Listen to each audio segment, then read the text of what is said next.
नमस्ते सबैजनालाई स्वागत छ हजुरहरूलाई फेरि पनि मेरो युट्युब च्यानलमा। आज चाहिँ म भाउजूको घर आएको छु काठमाडौँ। हिजो म भ्लग बनाउँछु भनेको थिएँ तर मैले बनाउन सकेन किनकि माइक्रो पनि प्याक थियो, त्यसैले त्यसपछि मैले बिर्सेँ, त्यही भएर मैले बनाएन। आज चाहिँ म पशुपतिनाथको आइछु। अब दाउ छ, यहाँ चाहिँ भाउजू हुनुहुन्छ, यहाँ चाहिँ भाइहरू पनि छन्, यहाँ चाहिँ म छु।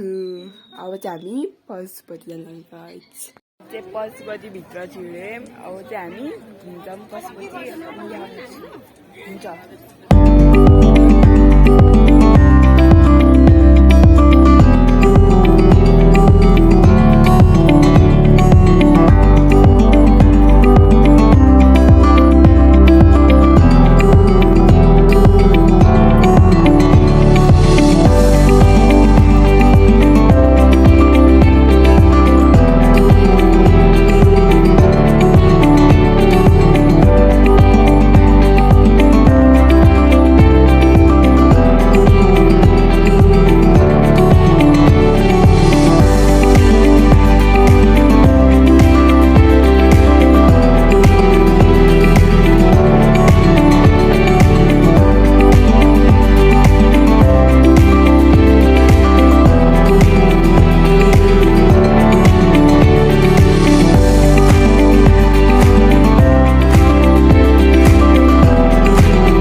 आजको भिडियो कस्तो लाग्यो होला हजुरहरूलाई? मन परेमा लाइक, सेयर, सब्सक्राइब गरिदिनु होला। बाई बाई गाइज, अर्को भिडियोमा भेटौँला।